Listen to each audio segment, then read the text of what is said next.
సేవకులారా సువార్తికులారా యేసయ్య కోరుకున్న శ్రామికులారా సేవకులారా సువార్తికులారా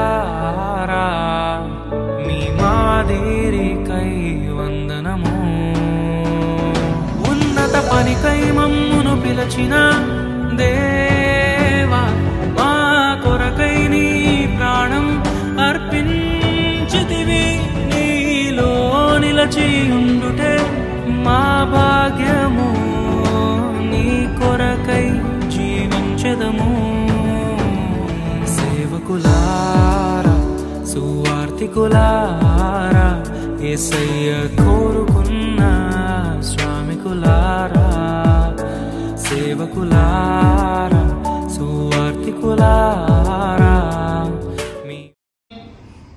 సంతాపాన్ని తెలియజేస్తున్నారు. ఈ కార్యక్రమంలో కడపబడినటువంటి దైవ సేవకులందరూ వరుసగా సంతాపాన్ని తెలియజేయడానికి క్యాండిల్ ద్వారా రాష్ట్ర దేశ ప్రపంచ శాంతి సమాధాన భద్రత కొరకు చట్టాలు, న్యాయ వ్యవస్థలు, పోలీస్ డిపార్ట్మెంట్, పరిపాలకులు దేవుని చట్టానికి లోపడాలని, తద్వారానే శాంతి సమాధాన భద్రత కలుగుతుందని గుర్తించాలని, మతోన్మాదుల ఆలోచనలకు ఇక మీదట అవకాశం ఇవ్వకుండా మరి దేవుడు కోరుకున్నట్టు అందరూ మారుమనసు పొందాలని ఈ కళలో దేవుడు కోరుతాడు. మేమందరం కలిసి మేము ప్రార్థిస్తున్నాం. ఇది ప్రపంచమంతా కూడా ప్రతి క్రైస్తవులు మరి ఉద్దేశపూర్వకంగా మరి చక్కగా మరి తెలియజేసి అందరి హృదయాలు అధికారులు అనధికారులు తెలియజేయబడిన అంశాలు అందరూ కూడా పెద్దలు కూడా గ్రహించి ఇది రాజ్య సువార్త, ఇది మతము కాదు, గొప్ప మార్గము, అందరూ ఎరగాల్సిందే, అందరూ తెలుసుకోవాల్సిందే, అందరి వల్ల మార్గమే పరలోకం తెలుసుకోవడానికి దాసుడు చేసిన త్యాగాన్ని ప్రతి ఒక్కరు కూడా గుర్తించి న్యాయం చేయమని, ఇలాంటి సందర్భాలు ఇలాంటి ఇబ్బందులు ఎక్కడ ఎవరికి కలగకుండా ప్రతి ఒక్కరు మనోనేతలు తెరిచి దేశంలో కడపలో పుట్టి హైదరాబాద్ లో సేవ పరిచయం కొనసాగి రాజమండ్రిలో హతసాక్షిగా దేవుని కొరకు, దేవుని స్వార్థ ప్రకటించడానికి కొరకు దేవుని పక్షంగా నిలబడిన దైవజనులు ప్రవీణ్ కుమార్ బట్టి మేము కూడా మా నిరసన వ్యక్తం చేస్తూ కడప జిల్లాలో ఉన్నటువంటి దైవ సేవకులు అందరూ కూడా ఐక్యంగా ఈ విషయాన్ని ఖండిస్తూ ఈ విషయంలో ప్రభుత్వం వారు, రాష్ట్ర ప్రభుత్వం వారు, చట్టము, పోలీస్ డిపార్ట్మెంట్ అందరూ ఆ కుటుంబానికి న్యాయం జరగాలని, ఇలాంటి దుష్క్రియలు రాబోయే రోజుల్లో జరగకుండా ఉండే నిమిత్తము మతోన్మాదుల దుర్మార్గతను దూరపరచడానికి యేసుక్రీస్తు వారి బోధలే ప్రామాణికమైన గుర్తించి ఆయన బోధనలో, ఆయన జీవితంలో శాంతి, సమాధాన, భద్రత, ఆరోగ్య, ఆయుష్కాల, ఆనందకరమైన జీవితము యేసుక్రీస్తు ద్వారానే ఉంటుందని, ఈ క్రైస్తవ జీవితం ప్రపంచానికి మేలు చేస్తుంది కానీ కీడు చేయదు. మేలు చేయడం దేవుని సంబంధం బైబిల్లో రాయబడింది. అగ్రహార ప్రవీణ్ కుమార్ గారు మేలు చేశారు, హైదరాబాద్ మేలు చేశారు, రాజమండ్రికి మేలు చేయడం లేరు. మరి కడపలో ఉన్నంత వరకు కడప పట్టణానికి దైవ సేవకులుగా మేలు చేస్తుంటారు. మరి ఇలాంటి దుష్క్రియ రాబోయే జరగకూడదని మనం ప్రార్థన చేద్దాం. ఆ యొక్క సంతాపాన్ని అందరి కొవ్వొత్తు ద్వారా నిరసనలు తెలియజేస్తూ ఇటు రాష్ట్ర కేంద్ర ప్రభుత్వాలకు క్రైస్తవ ఐక్యతను మనం ప్రదర్శిద్దాం. పరిపాలించే ప్రధానమంత్రి కావచ్చు, రాష్ట్రపతి కావచ్చు, రాష్ట్రంలో ఉన్న ముఖ్యమంత్రి కావచ్చు, గవర్నర్ కావచ్చు, సుప్రీంకోర్టు జడ్జి గారు కావచ్చు, హైకోర్టుల జడ్జెస్ కావచ్చు, పోలీస్ డిపార్ట్మెంట్ కావచ్చు, మీడియా కావచ్చు, అందరూ ఈ దుశ్చర్యను ఖండించవలసిన పరిస్థితి ఏర్పడింది. భారతదేశం సెక్యులర్ కంట్రీ అని అందరికీ తెలుసు.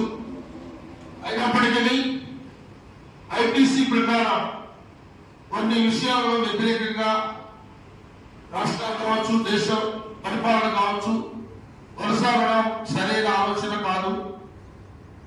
దేవునికి లోబడితేనే ప్రపంచానికి పరలోకానికి మార్గదర్శకుడు యేసుక్రీస్తే. ఆయనే మార్గము సత్యము జీవకు వెళ్ళి సెకండరీ.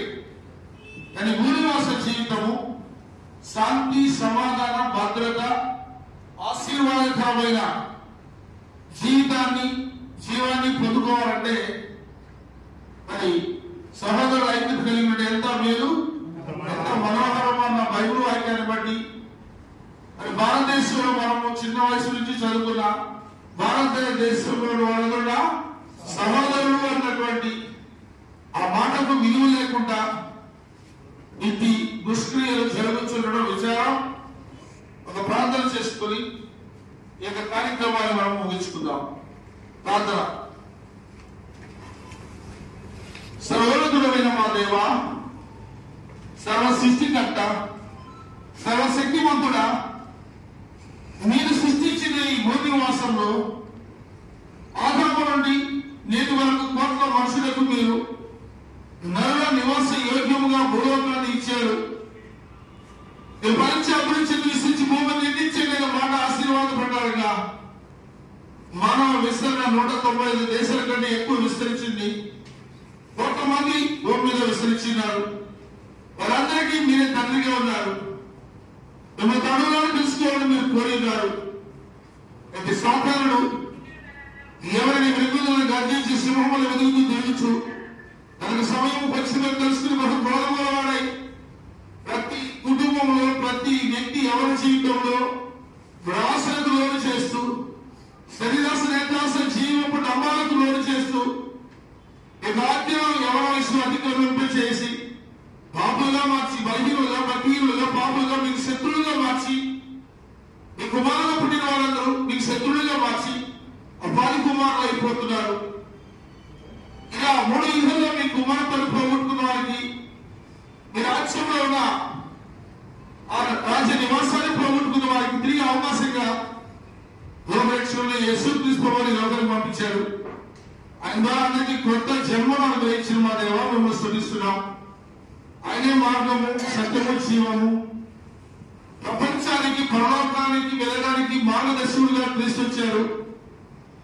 ఇక బెత్లెహేములో పుట్టుండొచ్చు, నజరేతులో పెరిగి ఉండొచ్చు, యెరూషలేములో చనిపోయిన ఆయన సర్వ మానవాళి కొరకు లోక పాపాన్ని మోసుకుని పోయిన దేవుని గొర్రెపిల్లగా గొర్రెగా కొండ మీద వధించబడి రక్తము కాచి సర్వ మానవాళి పాప విమోచన కొరకు ఆయన చేసిన త్యాగాన్ని గుర్తించలేక గ్రహించలేక ఎంతో మంది ఆనాటి నుండి ఈనాటి వరకు అటు అపోస్తల కాలంలో కావచ్చు, మొదటి శతాబ్దపు కాలంలో కావచ్చు, నేటి 20-21వ శతాబ్ద కాలంలో కావచ్చు, క్రీస్తుకి విరోధంగా లేచి అంటే మీకు విరోధంగా లేచి మిమ్మల్ని దూషణ పాలు చేస్తూ మనిషిని ప్రేమించే ఈ జీవితానికి ద్వేష భావాలతో నరులు ఒకరిపై ఒకరు హత్యలతో మారణ హోమాలతో తమ్ముతాము